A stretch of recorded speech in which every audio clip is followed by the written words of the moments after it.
Hi everyone, thanks again for joining us today for the Fulbright U.S. Scholar Hidden Gems in the Western Hemisphere webinar. My name is Peter Rauchi and I'm an Outreach and Recruitment Specialist for the Fulbright U.S. Scholar Program. I'm based at IIE's New York City office, and today I'm delighted to present Hidden Gems in the Western Hemisphere. So these are awards in the region of the Western Hemisphere, which spans everything from Canada to Chile and everything in between in the Western Hemisphere. These are awards that are very special opportunities that you may not have considered or may not have thought about applying to, but for the right project and for the right profile, these could be wonderful opportunities for you to engage with the Fulbright U.S.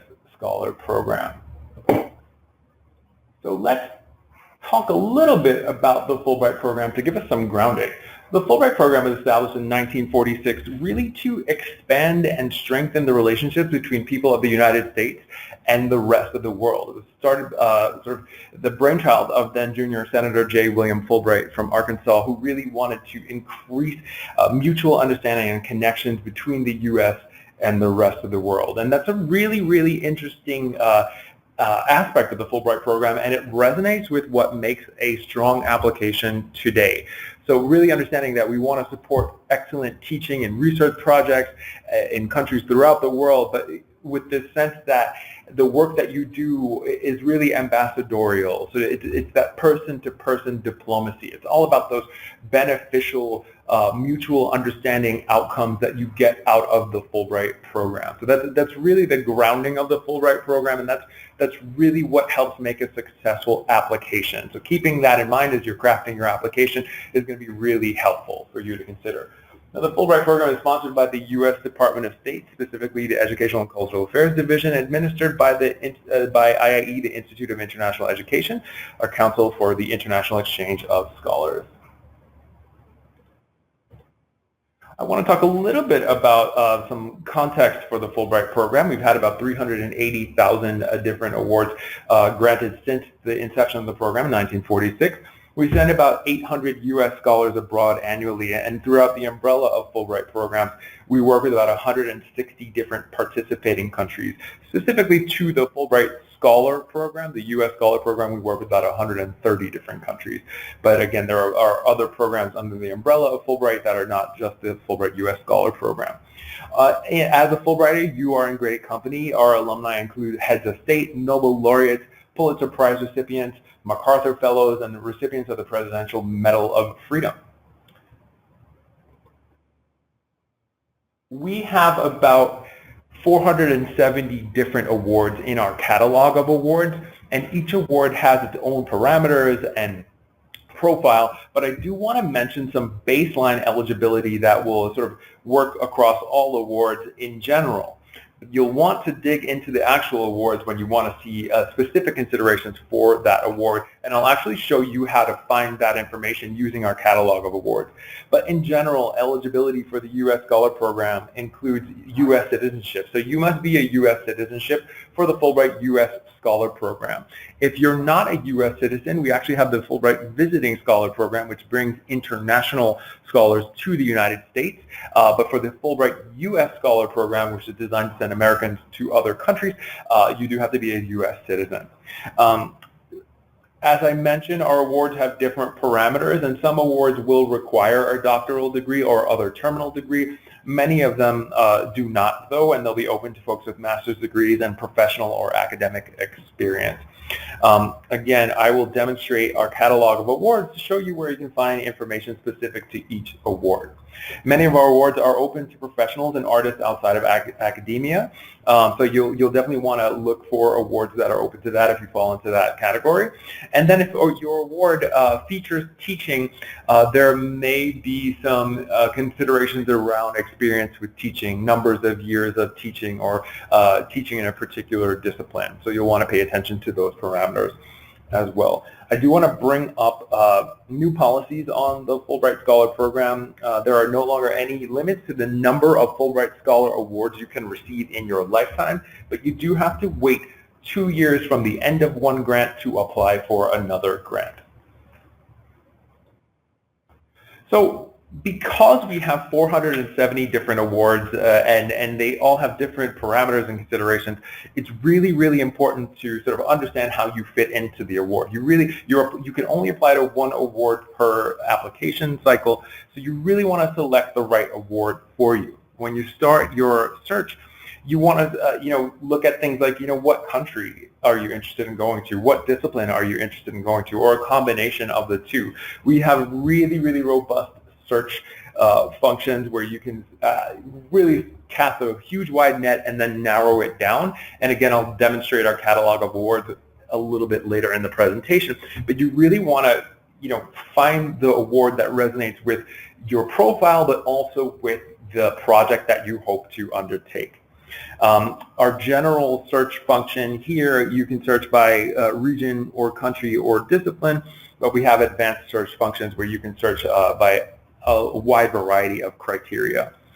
One of the things, though, that makes sense in selecting the right award is thinking about the relevance of the project to the country. Why will the host country, why will your host institution benefit from the work that you're proposing to do?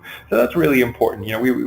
Impact is so important for the Fulbright program, and thinking through how your work will impact the host institution, the host country, your home institution in the U.S., the U.S. in general. These are good questions to ask yourself, and that can shape how you approach crafting your application.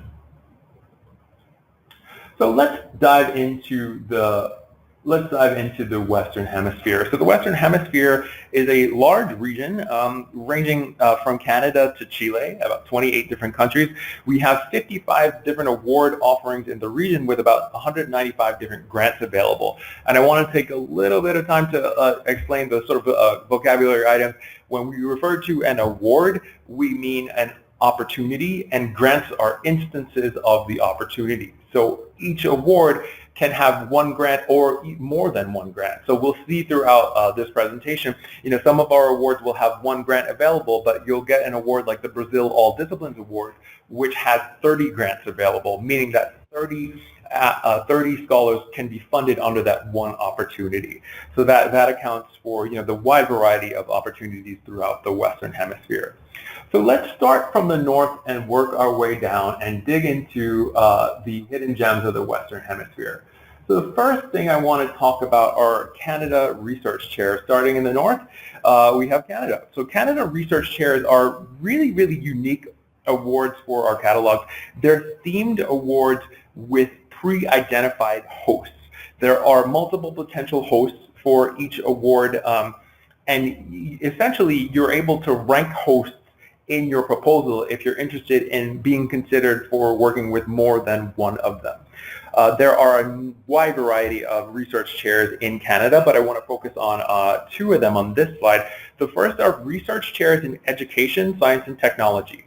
This is a 4-month grant where you're able to either conduct research or conduct a project that combines teaching and research. The potential host institutions for this award include McGill University, the University of Alberta, the University of Calgary, and the University of Manitoba. Specializations for this award include things like STEM education, cognitive neuroscience, engineering education, and curriculum studies. And if you find that award in our catalog, you can actually dig into the which institutions focus on which specializations. The Canada Research Chair Awards, again, they're very interesting awards because they allow you to identify more than one potential host and rank them. So if you're interested in McGill and the University of Alberta and Manitoba, you're able to sort of rank them. You don't need a letter of invitation to apply to the Research Chair Awards unless it's otherwise specified. So these are great ways to sort of engage with Canadian institutions. Another research chair award that's available in Canada is the Environmental Sciences Research Chair. Again, this is a 4-month grant. It features projects that either focus on just research or a combination of teaching and research. And the potential host institutions for this include Lakehead University, the University of Lethbridge, the University of Ottawa, and the University of Regina. Specializations for this award include things like clean energy, water quality, sustainability sciences, and many, many more that relate to environmental sciences. Again, similar to the previous research chair that we just discussed,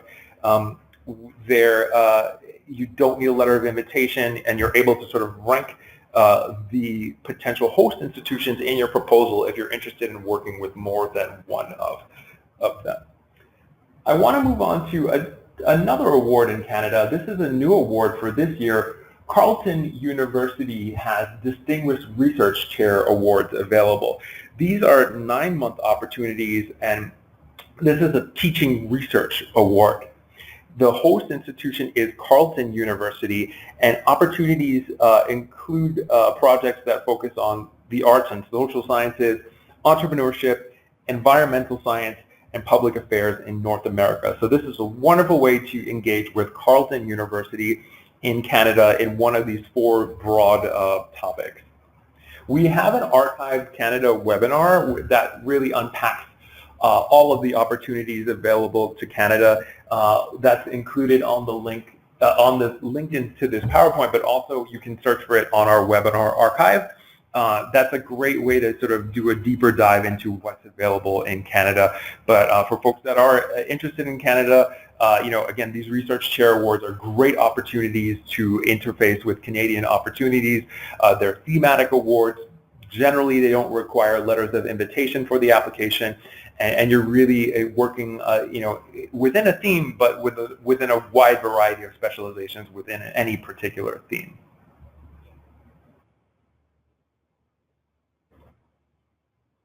Let's move on to Mexico. So I want to talk about the U.S. Studies Chair in Mexico. This award is kind of similar in structure to the Canada Research Chairs in that you should not seek a letter of invitation for this award. You're actually placed by COMEXIS, the Fulbright Commission in Mexico, and there are potential hosts. ITAM, the University of Veracruz, the University of Guadalajara, and the University of the Americas Puebla are the potential host institutions. And each host institution has particular specializations, particular areas of focus, but they include U.S. history, political science, U.S.-Mexico relations, and many, many more areas of focus. This is a teaching award. You would teach up to 3 undergrad or grad courses, and it's a 1-semester award. For this award, English is sufficient to teach. Any Spanish you have is helpful, but English is sufficient to teach.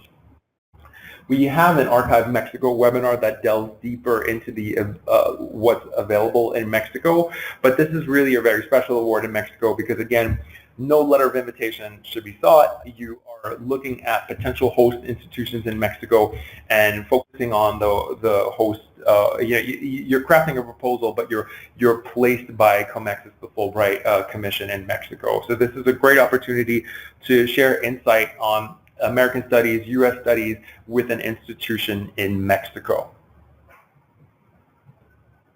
Moving on, another award I wanted to focus on in Mexico is the Science and Technology Award. So our awards really do vary in terms of specificity, and some are very, very focused. Many are quite open-ended. When you see an award like Science and Technology, generally you'll want to dig deeper and see what exactly is focused on in this award. But for Mexico, this is really open to all STEM fields, from agriculture to zoology, biology, to all of the fields of engineering, medical sciences, chemistry, computer science, many, many more. So any science, technology, engineering, math, computer sciences fields that fall under the sort of science and tech umbrella are welcome under this award. You can teach with this award, you can conduct research with this award, or do a combination of teaching and research. There are up to 6 grants available for this award. So again, this is a really, really excellent way for scientists to engage with institutions in Mexico. A letter of invitation for this award is preferred, but it's not required. So really any scientist that's thinking about working in Mexico, doing a project in Mexico, anyone with a science background, including the medical sciences, public health, engineering, computer sciences, really this is the award for you potentially if you're thinking about doing anything in the sciences with Mexico. It's a 3 to 9 month grant, and it's really, while it is focused on science and technology, it's pretty open-ended in terms of the different kinds of areas of focus within science and technology. Let's look at Central America. So El Salvador has an all disciplines award, and I want to sort of do a quick contrast. You'll see very focused awards. So, for example, the Canada Research Chair Award in Environmental Sciences, or the Mexico U.S. Studies Chair. But then you'll see a lot of awards in our catalog, especially throughout the Western Hemisphere, that are called all disciplines awards. These awards tend to be very, very open-ended in terms of the potential host institutions and the potential academic disciplines of interest. Even though they're referred to as all disciplines awards, there may be some preferred disciplines depending on the particular award or the country. So let's look at what we have in El Salvador. This is a 4 to 9 month grant, and there is a flex option, meaning that you don't have to be away for the full length of the grant. You're able to segment the award into multiple short-term visits going back and forth. For El Salvador, you're able to teach, conduct research, or work on a combination of teaching and research. This award is really open to any academic discipline, but there is a preference for business administration and engineering. A letter of invitation is optional for this award, but the U.S. Embassy may be able to assist. Intermediate to advanced Spanish is required for this award. Now let's look at Guatemala. Guatemala also has an all disciplines award. This is a 4 to 9 month grant, and similar to El Salvador, this has a flex option. You're able to teach, conduct research, or conduct a combination of teaching and research. There is a wide variety of preferred specializations for this award. The letter of invitation is required for this award, and the ability to communicate effectively in Spanish is also required for this award. You'll see throughout the Western Hemisphere that there are varying levels of language requirements.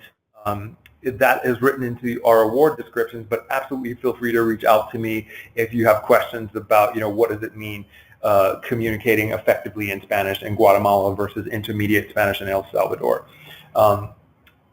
And so, these are the kinds of nuanced questions that I'm happy to help you with if you're sort of not sure where you fall in terms of your language ability, or, what is a potentially appropriate host institution. These are the kinds of questions that I'm happy to help you with. Moving on to the Caribbean, let's look at Haiti. Haiti has an all disciplines award that also features a grant that can be anywhere from 4 to 9 months, and there is a flex option. You can teach, you can conduct research, or conduct a combination of teaching and research with this award. This award really is open to all academic disciplines, but there is a preference for anthropology, archaeology, non-U.S. history, non-U.S. languages and literature, and sociology. A letter of invitation is preferred, and fluency in Creole or French is required for this award. We have a multiple disciplines award in Trinidad at COSTAT, the College of Science and Technology and Applied Arts of Trinidad and Tobago. So this is a 4 to 9 month grant with a flex option, and again, you're able to teach, conduct research, or conduct a combination of teaching and research. A letter of invitation for this award is preferred. You don't necessarily have to have one to apply, but we actually do have an established contact at COSTAT that's written into the award description. We actually have an email address for you for a contact at COSTAT, so you're able to reach out to COSTAT directly to discuss your interest and potentially procure a letter of invitation. This award is only open to applications for projects that feature the following disciplines: entrepreneurship, special education, social work, journalism, media studies, information technology, radiography, radiation therapy, and nursing. That's a misprint. Obviously, English is the language of instruction and communication in Trinidad, so there is no language requirement with this award. So you're able to do everything in English, of course, Trinidad and Tobago being an English-speaking country. Let's move on to Caribbean South America, so focusing on Guyana and Suriname. So these are countries that are on the South American continent, but are frequently considered part of the West, part of the Caribbean, and I want to focus on these two countries here because these are wonderful opportunities to engage. So Guyana, this is a 4-month opportunity. It's an all disciplines award, but there really is a preference for agriculture, anthropology, biological sciences, education, environmental sciences, and mathematics. Under this award, you can teach or conduct a combination of teaching and research. A letter of invitation is required, but scholars do affiliate with the University of Guyana, so you're only able to affiliate with the University of Guyana. So that does, unlike some of the other all disciplines awards, award is very focused on one particular institution, the University of Guyana. Then moving on to Suriname. Suriname is a wonderful opportunity. This is an all disciplines award, but there is a real focus on specializations including agriculture, anthropology, archaeology, economics, education, environmental sciences, journalism, music, and public and global health. This is a lot of our awards are open to all disciplines, and a lot of times artists, musicians will ask me, what is an award that really focuses on what on a project in music, for example. This is a wonderful example where Suriname, while it's open to all disciplines, music is quite an area of focus for it. So if you're a musician, you're working in music or a related field, music education, for example, this might be an award that you would want to consider. This is a 4 to 9 month grant, and there is a flex option. You can teach, you can research, or conduct a combination of teaching and research. For this award, a letter of invitation is preferred, but the embassy may be able to help. Intermediate to advanced Dutch is preferred, but it's not required for this award.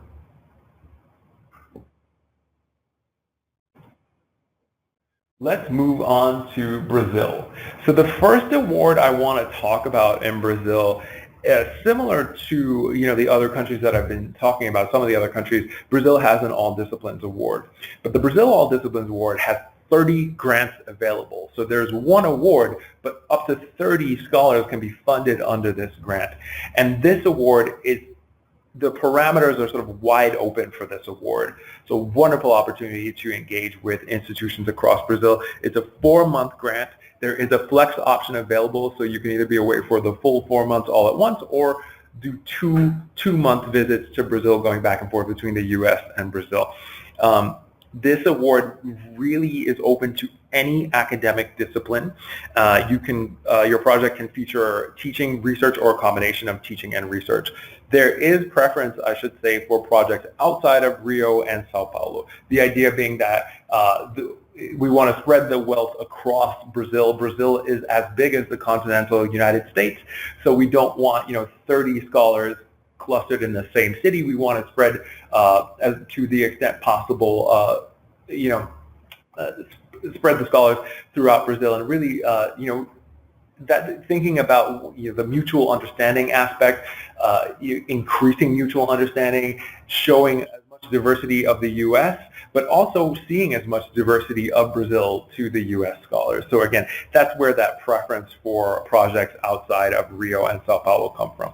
So we're looking at this All Disciplines Award to Brazil, super open-ended, but now I want to talk about some other awards in Brazil that are much more focused. So let's look at the Postdoctoral Award in Natural Sciences. So this award is for recent postdocs, someone who has had their PhD conferred within the last 3 years or so. This is a 4 to 9 month award, and your project can feature either a combination of teaching and research or research only. This award is looking for specializations that include agriculture, the biological sciences, chemistry, computer science, engineering, environmental sciences, geography, geology, math, medical sciences, and physics, astronomy. So that award is really focused on sort of early career scholars, folks that have their doctoral degrees conferred within the past few years, and it's focused on the natural sciences, contrasting it with the All Disciplines Award in Brazil, which is sort of open-ended, any academic discipline. Let's look at some other very specialized awards in Brazil. So Brazil has the FACEP Distinguished Chair in STEM Plus C. This award is co-sponsored by FACEP, which is an organization in the state of Pernambuco in Brazil that's focused on the sciences. This award is features a 4-month grant, and there is a flex option available. You can teach, you can conduct research, or do a combination. The specializations for this award include pharmacology, industrial engineering, electronic design, rapid prototyping, and computer-aided manufacturing.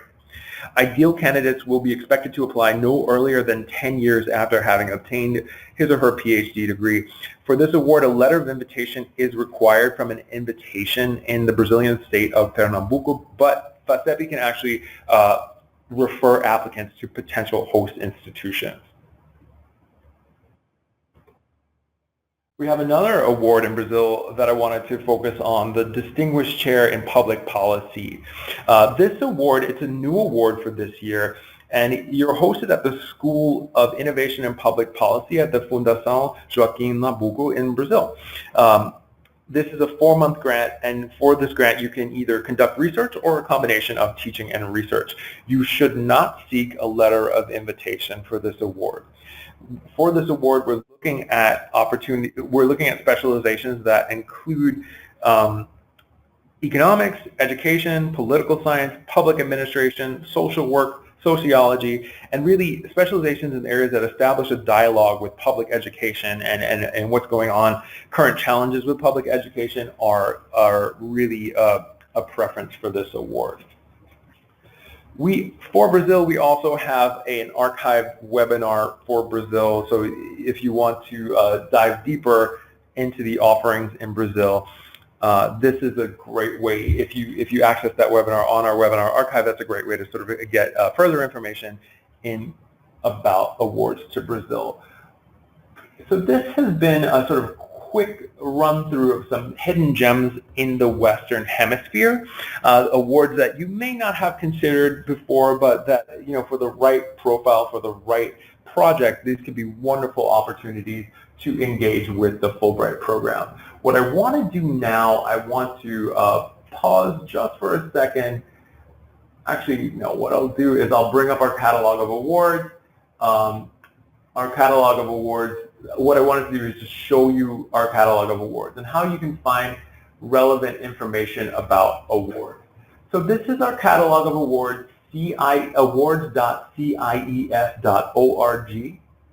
And as I mentioned earlier in the presentation, there are very broad search terms for the front page of our catalog. You can select a region, you can select a country, or you can select a discipline. Because we're focused on the Western Hemisphere, let's search for all the opportunities in the Western Hemisphere. Let's click Search All Awards. When you open the catalog of awards and go beyond the front page, then you have a whole host of potential search criteria. So you can search by keyword, you can search by region, you can search again by country, you can search if there's a multi-country award available, you can search by discipline, and there's a whole host of disciplines available. You can search by activity. So does the award feature teaching, research, a combination of teaching and research? Is it a professional project, etc., and every iteration in between. You can search by grant length. So you can see if an award features a flex grant, or how long. Search by awards by the award length, under 3 months, more than 10 months, and everything in between. And again, if you want to see all the opportunities with a flex grant, you could do that.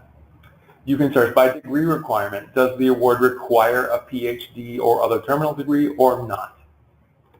You can also search by category. Is it a distinguished chair? Is it a postdoc award? Is it open to early career scholars, etc.? So again, that's another way to search for opportunities.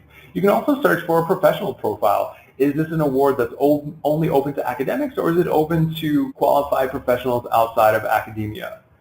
And then this is a great search function. You can actually search by the requirement around letters of invitation. So is a letter of invitation required? Should you not seek a letter of invitation, and every iteration in between? Optional, preferred, strongly preferred, required. So these are some of the search criteria for our catalog of awards. These are the more advanced search criteria. You can also type in keywords. Be wary of keywords. They're great ways to sort of get general information, but anything you type in that comes up as a keyword search just means that the word is somewhere in the award description. So if you type in a very open word like the term grant, for example, that's going to pull up probably every single award in our catalog, because somewhere is written the word grant somewhere. But if you're looking, if your project involves cancer, maybe you want to type in cancer and see what comes available. And let's actually look at that. Let's see if there's, right now I've searched for, I have a filter on for the Western Hemisphere, but let's see if there's any awards in the Western Hemisphere that focus on cancer. So we didn't find anything with the word cancer in the description for the Western Hemisphere, but that's all right. Let's say, we're focused on cancer, but what does that fall into in terms of discipline? That could be public health. It could also be medical sciences. So let's search that way. And we have 25 awards in the Western Hemisphere that either feature or support projects in medical sciences and public health. Now keep in mind, one thing I should say about medical sciences is that you cannot practice medicine, you cannot touch a patient, you cannot administer care, but you can absolutely teach, you can conduct research in the medical sciences. So I do want to mention that. But so look at what has come up. We have 25 awards filtered for the Western Hemisphere that either feature or support projects in the medical sciences and public global health. And some of these awards that come up are awards that we spoke about. So we have the Guatemala Award for All Disciplines. You'll see some awards are very open-ended, like all disciplines, but they'll have particular areas of focus. Let's look at this award to Barbados Eastern Caribbean. So this is an all disciplines award. When you click the award, 4 tabs open: an award details tab, award requirements, award benefits, and a country area overview. Award detail is the first tab that opens, and we can see for this award there are approximately 2 grants available. For this award, you're able to teach, conduct research, or conduct a combination of teaching and research. This award has a 4 to 9 month grant, but there is a flex option, and if you scroll down a little bit, you can see some of the parameters around the flex option for this grant. There are some preferred disciplines for this award, and we can absolutely see public and global health as one of them. And then there are some additional interest around specialization. There are some potential host institutions that are pre-identified for this award. This award covers Barbados, but also other countries in the Eastern Caribbean. So we have a potential host in St. Vincent and the Grenadines, at St. Lucia, St. Kitts Nevis, Grenada, Barbados, Dominica, Antigua, and another Barbados, UE, Cave Hill. Under award requirements, we have some more information. So we can see that a letter of invitation is required for this award. We can see that all teaching will be done in English. There is a preference for scholars with a PhD, but a master's degree with professional experience will also be considered. And then we have some information about the potential host institutions and what they're looking for. We even, for this award, have established contacts at the potential host institutions. So if you're interested in the University of the West Indies, we have a contact there with some contact information. In Antigua, we actually have an email address available for a potential contact there. Not every award will feature this amount of detail in terms of potential hosts, but at the very least, there's always the name of a program staff attached to each award, and in this case, it's me. Absolutely feel free to reach out to me if you have questions about this award. Under award benefits, we see the potential stipend amounts and any other funding that could be covered. One special feature of the Western Hemisphere is that there is a travel grant that you can apply for while in program. This is an opportunity for additional funding to do a short-term visit to another participating Western Hemisphere country. For something like a seminar or a conference. It's a short-term opportunity. On the Canada webinar, I had an alum who went to Canada who did this travel grant and went to Uruguay as part of his Fulbright experience. So this is a special feature in the Western Hemisphere, and it's a great opportunity to do a short-term visit to another participating Western Hemisphere country. And then the last tab is the country area overview. So we can see general information about the country, or in this case the countries, and how they fit into the Fulbright program. Let's backtrack and contrast this with the Canada Research Chair. So we talked about the Research Chair in Environmental Studies. Let's look into the Policy, Law, and Governance Research Chair in Canada. So here we have general information about the award. And again, Canada Research Chairs are thematic awards, and they identify in the awards potential host institutions. So we can see there are a number of potential host institutions for this award: Balsillie School of International Affairs, McGill, the University of Ottawa, the University of Saskatchewan. And then within the award, we see some of the potential interests. So we see that McGill has a focus in critical race theory and anti-discrimination law, with specializations that include race relations, comparative race relations, equality law, anti-discrimination. The University of Ottawa has an award that focuses on science and society, so things like technology and society, innovation policy, science policy interface, energy policy, technology governance, etc. And then here's where the public health medical sciences piece comes in. We have at the University of Saskatchewan a focus on public management, public policy, international trade. So a focus area for this could be public health and social policy, or some of the other listed specializations, including innovation policy, environmental policy, public sector management, etc. Under the award requirements for this, we see that a letter of invitation should not be sought. As I've discussed about most of the Canada Research Chairs, that is the case. You don't have to have a letter of invitation, but you're encouraged to reach out to the potential host institutions. If you don't have contacts, the Fulbright Commission in Canada, info@fulbright.ca, can actually connect you with potential hosts. For this award, English is sufficient unless you're proposing a Francophone institution. McGill, while being in Montreal, is actually quite openly speaks English, so for this award there really aren't any Francophone institutions, but if there were a Francophone institution, you would have to have French language ability commensurate with the requirements of your project. For this award, as I mentioned, for Canada Research Chairs, applicants will identify host institutions in their order of preference and on the application form. You may be considered for other Canada Award opportunities as appropriate, and keeping in mind that the theme of these awards is they're very interdisciplinary. They're wonderful opportunities to engage with potential host institutions in Canada. So I want to get back to the presentation. Before, I want to spend a lot of time with your questions. I tried to answer questions as we go along, but I want to sort of walk through some final considerations before I open to Q&A. So Fulbright has many, many nuances, and you may not have thought about some of the nuances that may make the difference between whether you apply now or down the line. The flex option is an option that opens up the possibility to folks who maybe aren't up for sabbatical, but they may be open to shorter term, multiple short-term visits. There are awards that are appropriate throughout the career, so everything from postdoc to distinguished chair and everything in between. There's a Global Scholar Award that allows you to go to more than one country, but specific to the Western Hemisphere, we actually have the Carlos Rico Award, which allows you to go to Canada and Mexico. You split the time in between the two countries, and then as I mentioned, you are able to in the Western Hemisphere apply for that additional funding, the travel grant.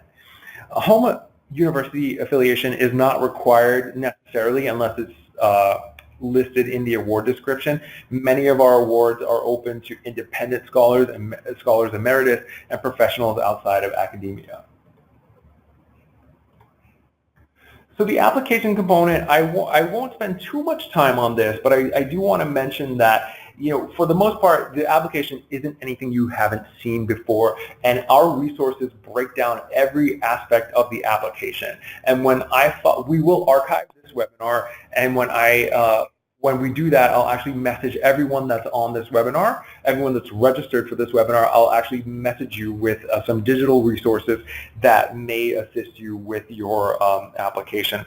But again, there's an application form, there's a project statement that is really laying out, what you hope to do, how you hope to accomplish it, and what are the impacts and what's the outcome of your project. The curriculum vitae, which is generally anywhere 6 pages, but if you're applying for a distinguished chair, it can go up to 8 pages.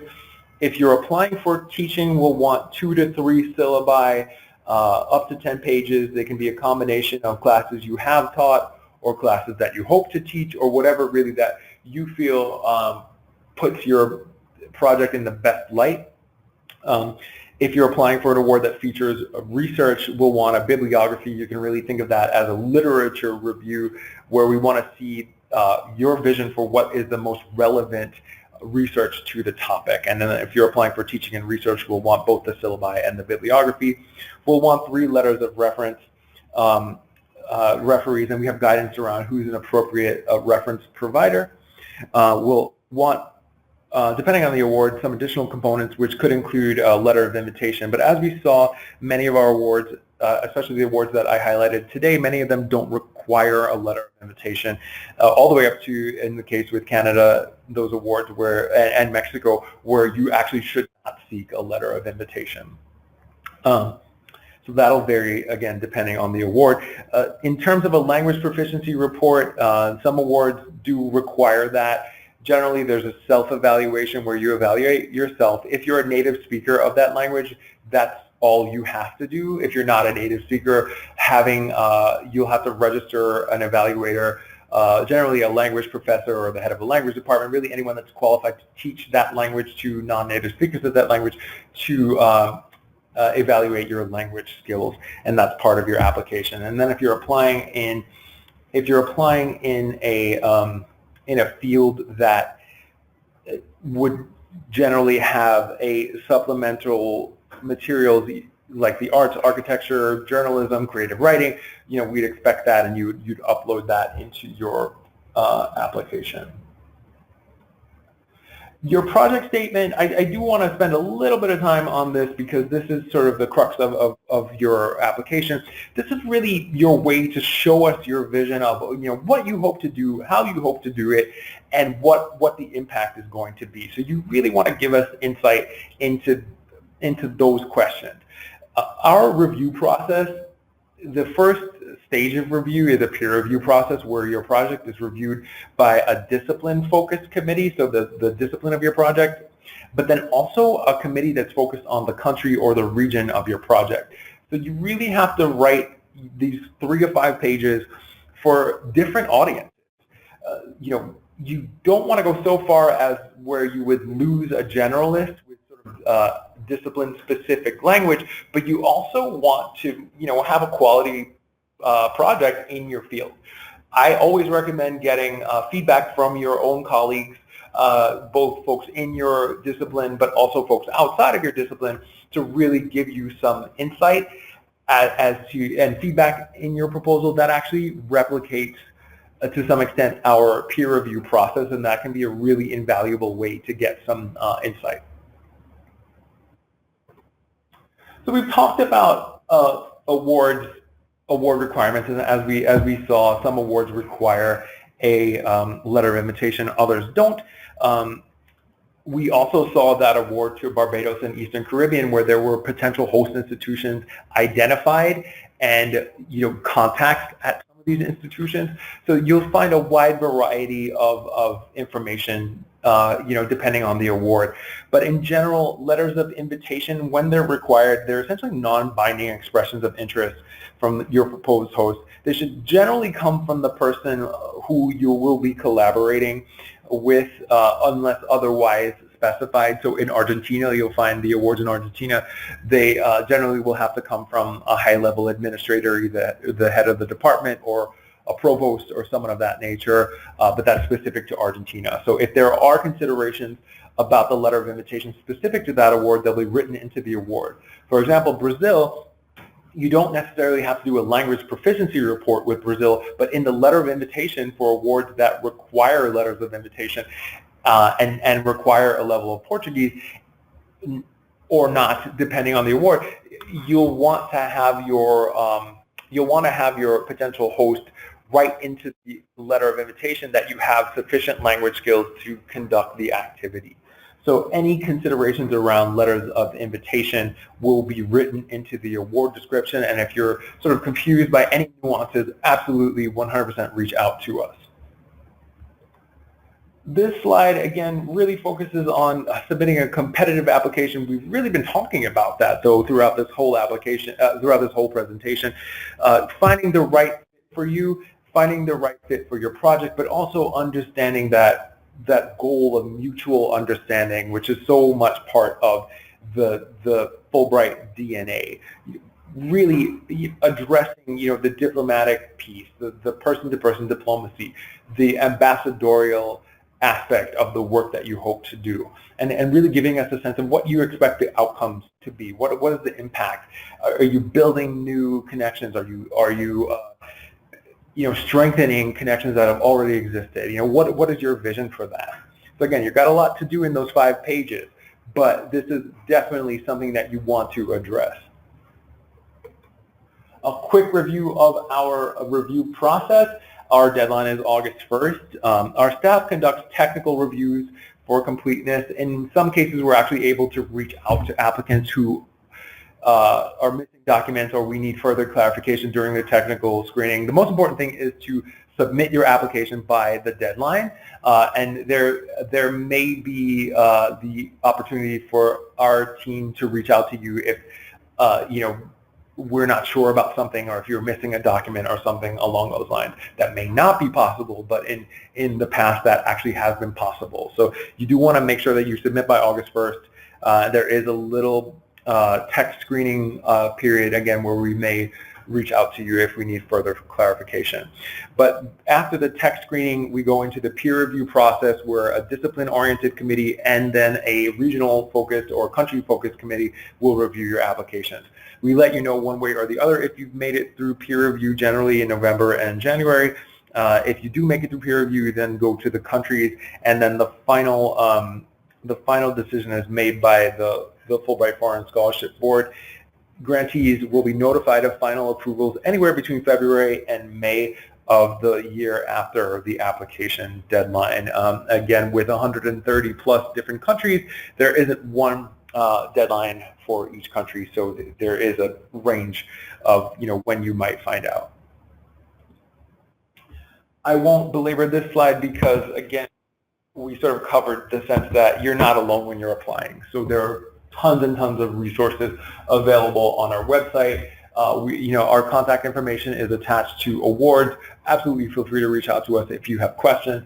But there are also so many digital resources available, including sample project statements. Our Scholar Directory is a wonderful resource. You can search the directory by the country that you're thinking about going to, by your discipline, by your home institution in the United States, to see if any of your colleagues have received Fulbright grants. So that, it's a wonderful wide set of resources that we have available to you. And again, when we archive this webinar, I'll email everyone with the link to the recording of the webinar, but also with these digital resources.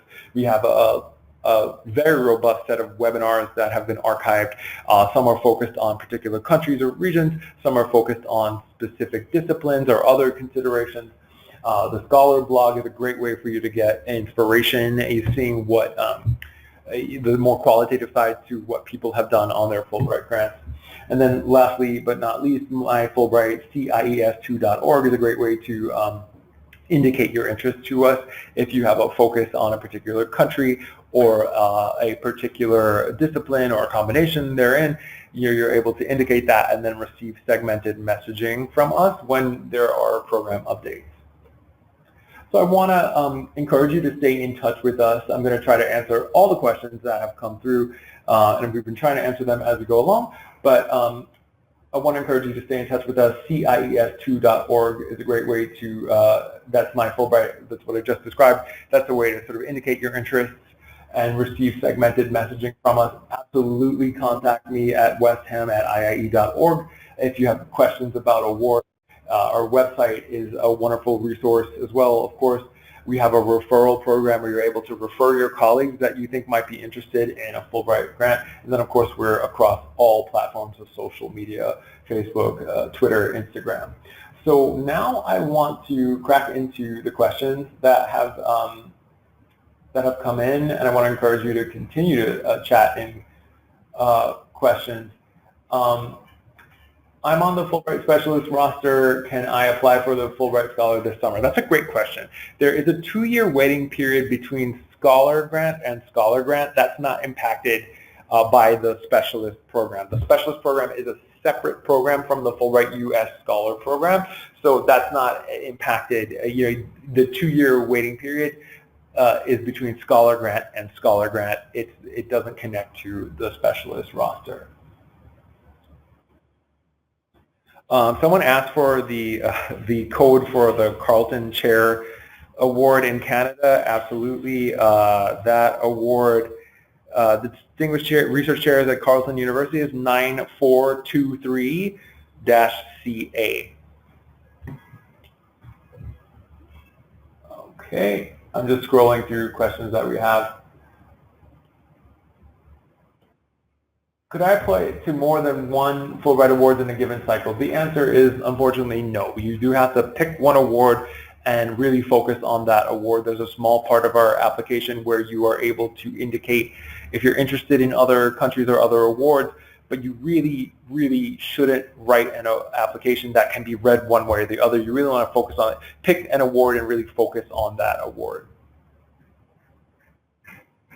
Will we have access to the slides at the end of the webinar? Again, we will archive this webinar, which I'll send out the recording, and also you'll get the PowerPoint deck when we archive the webinar.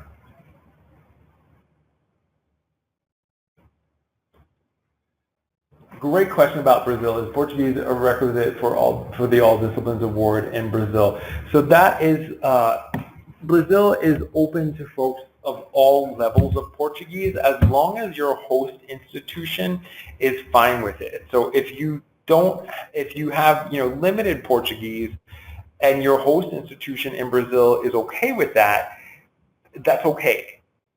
They do need to write that in the letter of invitation. Obviously, any Portuguese that you have will be helpful, but for the All Disciplines Award, it's really about the connection you have with the host institution in Brazil. So again, they will need to write that into the letter of invitation.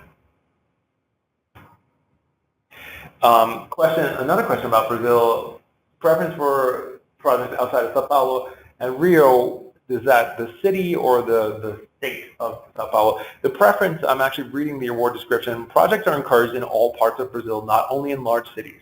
Priority will be given to applicants who locate their projects outside of the urban areas of Rio de Janeiro and Sao Paulo.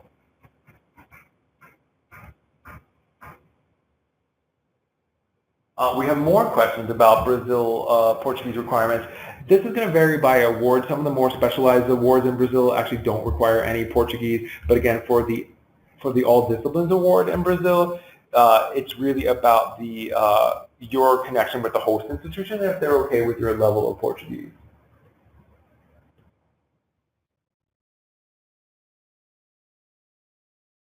As an academic, do you have to currently be in a position for academic-only awards? Not necessarily. You'll want to look through the award description and see if there's any considerations around the profile that is being sought for the award. But many of our awards are open to folks who are independent scholars or scholars emeritus, unless it's otherwise specified. That's generally okay not to have a home institution in the United States, but again, you'll find in the award description information around the profile of the award, and it really will vary across the award. If a letter is required, does it need to be done by the August 1st deadline? That's a great question. The answer is yes. Everything should be in by the August 1st deadline. There may be the possibility of a slight grace period. I wouldn't sort of lead with that. I would try to get everything in by August 1st, but in the past it has been possible to send us, application components, slightly after the of the deadline, I would really, though, do whatever you could to get the letter of invitation by August 1st. That being said, if you have everything in place and it's, July 31st, submit the application. It may be possible for you to send us, additional components after the fact. We really can't do anything, though, unless you at least submit, the application by August 1st. So again, take that with a grain of salt. If you have questions about that or any particular awards, definitely feel free to reach out to me directly. But there may be some grace period around that. Generally, though, you should try to shoot to have everything in by August 1st. I see certain countries have one award each. Does that mean only one person can go on that award? So you'll want to actually dig into the award description and see. I just want to sort of state again that there's a difference between award and grant. Award is an opportunity. Grant is the instance of the opportunity. So for example, this question was specific to El Salvador. Under the All Disciplines Award to El Salvador, there are approximately 2 grants available. So approximately 2 folks can be funded for this award. Grants are the number of instances of the award. What you see, though, with Brazil, there are 30 grants available, meaning that 30 people under the All Disciplines Award to Brazil can be funded. For letters of support, letters of recommendation, is it recommended to get letters from a variety of organizations? For Canada, example, is it preferred from the chair I'm working with, the VP of research? We have some general guidelines around letters of recommendation and who's appropriate, but the sort of common thread among all of that is who is the best advocate for you, who's in a position to advocate for you, to state that you're a great fit for this award, that you have a great project. These are the kinds of questions that they'll want to answer in their letter of invitation. Generally, if you do have a home affiliation in the United States, it's a good idea to have someone from your home affiliation write one of the letters of recommendation. If you are applying for an award with a project that includes teaching in any form, you'll want to have one of your 3 letters of recommendation be from someone who can speak to your capacity as an instructor, from a supervisory role, so the head of your department, for example, or someone of that nature could be an appropriate source. You cannot have a letter of invitation from the same person that is writing your letter of recommendation, but you may want to have someone else from the host institution overseas write one of the letters. That could be a good idea, depending on your connection and if they can vouch for you. Question about, will I be notified if I'm unsuccessful? You will be notified. Either way, you'll be notified, but it can take some time. Again, if you make it through peer review, we'll let you know if you make it through peer review generally by December, give or take, after the deadline. But if you make it through peer review, it may take some time to hear back from the countries and then the Fulbright Scholarship Board. Generally, between February and May is when we would expect to hear something. But again, that's going to vary widely by country. That's why we give such a wide. Range. Another question: can we apply for multiple opportunities in the same year? You're not able to do that. Is there a country in Central America that has a greater need than the others? They all have great needs, so it's really about finding the best fit for your project, where the work will be relevant, where your profile fits into the award, and understanding the award parameter. My university is not granting sabbaticals anymore. Do you know how to handle this at my school? I'll actually follow up with this person. I'm not going to name your school on the webinar, but I'll follow up with this person. There may be a Fulbright Scholar liaison on your campus that is able to help you navigate your own institutional considerations. The other piece is the flex grants. if you're not up for sabbatical, if you can't take 9 months away, maybe you can do two-month trips over 2 consecutive summers. That may be something that works for you. So, but this person actually named their school specifically. I'm going to follow up with you directly. Do you have to be a professional educator with an accredited institution? Not necessarily, unless it's otherwise specified in the award. Okay, I'm a TESOL specialist at the associate professor level. I want to go to Mexico to help develop English language teacher training there. I've experience in Mexico and I'm willing to go anywhere, but my level of Spanish is beginner. I'm interested in an award. Advanced Spanish fluency is recommended. That's going to vary. That's something that I'll follow up with you directly, because the award requirements will vary. Sometimes awards can be flexible. Others are not as flexible. There's an award to Mexico teaching English as a foreign language award. That has sort of different requirements than some of the other awards to Mexico. Most of the awards require intermediate to advanced Spanish in Mexico, but the TEFL award, Teaching English as a Foreign Language Award, that award, I'm pulling it up, that award recommends advanced Spanish fluency. So, it's recommended, it's not required, but it's helpful if you have, whatever Spanish you have is helpful. Let's put it that way. And if you're in a pool of candidates who have very advanced Spanish and you don't have that, that's not necessarily the strongest position to be in. So, but again, I'll follow up directly with the person who asked that question.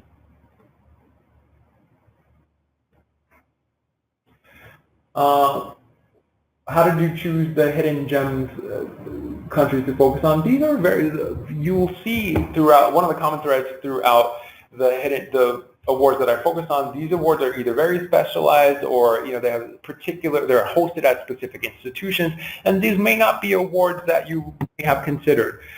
There's no way to really dig deep into every single award in the Western Hemisphere, but if you are interested in particular opportunities in the Western Hemisphere, I'm happy to speak with you about them. Feel free to email us at westhem@iie.org and let us know the country or the award of interest. But the sort of hidden gems, these are awards that you may not have thought about because they're a little bit different, or they have a little bit different area of focus, or they may be hosted at specific institutions. And many of our awards are sort of open-ended, where you're finding a specific institution and getting a letter of invitation. And certainly some of the awards I discussed today fall into that category, but others are very specialized and they're hosted at specific institutions that you may not have thought about these. But this is sort of what the hidden gem is. For the right project, for the right profile, these could be wonderful opportunities to engage with the program.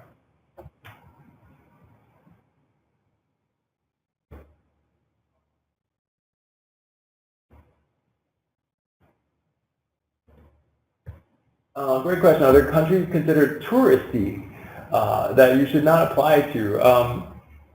I mean, obviously, there are always going to be stereotypes about different countries and different regions.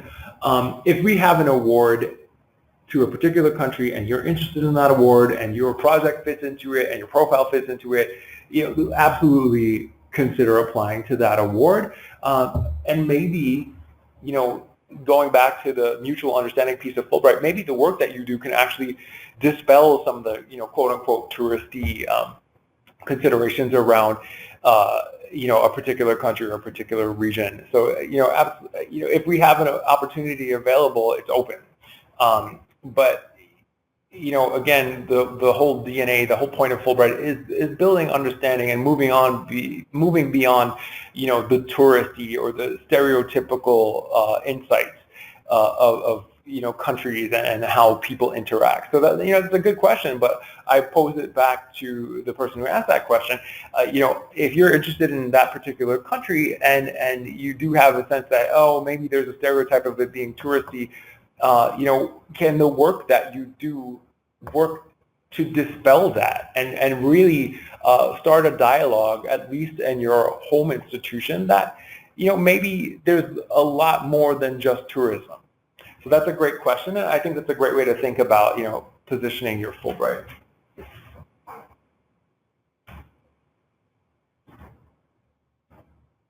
So we have a question about funding for living expenses if an institution offers housing. This is going to vary greatly by the award, and so there are different considerations. So for example, in Chile, your host institution actually has to write in the letter of invitation that they will provide $1,200 US per month to supplement your Fulbright funding. That's unique to Chile. So other countries in the Western Hemisphere, that's not a feature of the awards. The funding piece is really, really going to vary greatly by award. The parameters that we have in the award descriptions and the award benefits descriptions will give a general sort of ballpark, but we don't actually confirm any actual grant amounts until we confer the specific awards. So keep that in mind. If you have questions about specific awards and the funding, feel free to reach out to me. I'm happy to speak with you about that. But again, we don't confirm actual dollar amounts until the awards are actually conferred. So we're just over the hour here, and what I want to do is I'm going to end the webinar here, but I want to thank you all for taking a tour with me throughout the Western Hemisphere and looking at some really, really unique special awards in the region. Again, I want to encourage you to stay in touch with me if you have questions. Our August 1st deadline is coming up very soon, but there is still time to apply. Feel free to reach out if you have questions or thoughts or if there are things you want more information on in the Western Hemisphere. But I want to thank you all for joining and wish you a great day. We look forward to receiving your applications. Take care, everyone. Bye-bye.